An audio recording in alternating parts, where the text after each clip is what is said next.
12 তারিখের পরে যে টাকাগুলো আসছে, থটস অফ বিল্লালের টিমে কিন্তু 12 তারিখের পরে টাকা আসছে। একজন কিন্তু টাকা দিয়েছে। তাহলে রাব্বি এমনকি সুমনের কাছে কি টাকা আসে নাই?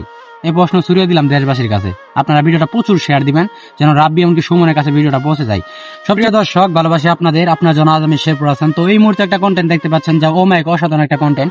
সবচেয়ে বড় কথা হচ্ছে যে কিশোরগঞ্জে থটস অফ বিল্লালকে নিয়ে যে আলোচনা হলো, একটা থটস অফ বিল্লালকে নিয়ে যে সংঘর্ষ হলো, সেখানে কিন্তু দায়ী হচ্ছে রাব্বি এমনকি সুমন। আমি তাদেরকে কি জন্য দায়ী করতেছি?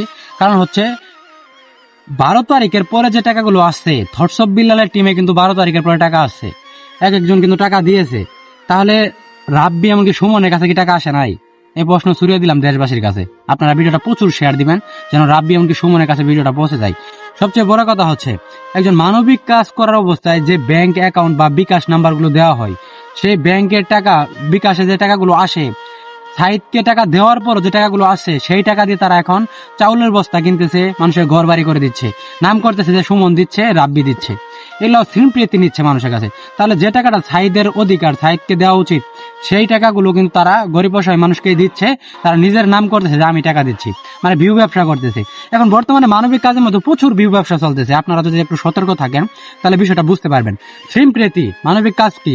500 টাকা দিলাম, একটা সিম্প্রিয়তি পাওয়া গেল, এটাই হচ্ছে সবচেয়ে বড়। এখন কিন্তু মানবিক ভিডিও এখন আর এত বেশি একটা খায় না। আগে ফ্রি মোশন ফেরুজ ভাই যে ভিডিওগুলো করেছেন, মানে ব্যাকগ্রাউন্ড মিউজিক লাগাইছেন আর লক্ষ লক্ষ ভিউ কিন্তু চলে আসছে, মিলিয়ন মিলিয়ন ভিউজ কিন্তু আসছে। এখন মানবিক কাজের মধ্যে তো কিন্তু ভিউজ আসে না। তাও দেখেন রাব্বি এমনকি সুমনের একটা কি চিন্তা ভাবনা দেখেন। সাইদকে ব্যবহার করে তারা মানে টাকাগুলো উঠানোর পরে 12 তারিখের পরে সাইদকে আর কখনো কোনো হিসাবই দিল না। টাকা সাইদকে দেখ বা না দেখ, একটা হিসাব তো দেওয়ার প্রয়োজন মনে করলাম। যখন থটস অফ বিল্লাল বললো যে 12 তারিখের পরে টাকা আছে, এই টাকাগুলো কোথায়, তখন আর তারা টাকা দেয় না, তারা কোনো আওয়াজ তুলে না। থটস অফ বিল্লালের টিমে যে এখন পর্যন্ত 12 তারিখের, এখন আজকেও টাকা ঢুকতেছে থটস অফ বিল্লালের মানে টিমের যে 12 তারিখ পর থেকে, 12 তারিখের পর থেকে। তাহলে তারা যদি কথা বলতে পারে, তাহলে রাব্বি সুমন বলে না কেন? রাব্বি সুমনের কাছে টাকা তো আসে, তারা কেন দেয় না? তাহলে তার মানে তারা 2 নম্বরই করার একটা ইচ্ছা আছে তাদের মধ্যে। তারা যদি 2 নম্বরই করার মতো সুযোগ সুবিধা না খুঁজতো, তাহলে কিন্তু অবশ্যই প্রকাশ করতো অনলাইনে। থটস অফ বিল্লাল এমন একটা মানুষ, 8,92,000 টাকার গল্প কিন্তু প্রত্যেকটা ভিডিওতে বলছে। লাস্ট 700 টাকাও কিন্তু অবশ্যই তিনি প্রমাণ করলেন যে 700 টাকাও মানুষের টাকা। তাহলে বুঝেন কতটুকু বিশ্বাস অর্জন করলে এই কাজটা করা সম্ভব হয়। তো আপনারা ভিডিও দেখেন, আমাদের কন্টেন্ট দেখেন, আপনাদের উদ্দেশ্য রয়েছে মানবতার কাজের মধ্যে যে সমালোচনা হয় এটা কিন্তু আপনারা জানেন। আর এই ভিডিও দেখতেছেন, এইখানে মন্তব্য করা কিন্তু অবশ্যই কমেন্ট বক্সে আছে। যত পারেন মন্তব্য করবেন, মন্তব্য করে আমাকে জানাবেন যে আমি কোন ভুল কথাটা বললাম। রাব্বি আমাকে সুমন এখন পর্যন্ত 12 তারিখের পরে কোনো টাকার কোনো হিসাব দিতে পারে নাই। আমার মনে বলে যে রাব্বির কাছে এখনো 2 লক্ষ টাকার উপরে উঠে গেছে 12 তারিখের পরে, বেশি হবে তাই 2 লক্ষ টাকার উপরে উঠে গেছে, কিন্তু এখন পর্যন্ত রাব্বি কোনো আওয়াজ তুলে নাই। এই 2 লক্ষ টাকা দিয়ে একটা বাড়ি করে দিতেছে, মানুষকে চাউল কিনে দিতেছে, ফুটবল নিয়ে কিন্তু দেখেন গোল দিচ্ছে, একটা করে চাউলের বস্তা দিচ্ছে, মানে একটা গোল দিলে কিন্তু চাউলের বস্তা দিচ্ছে।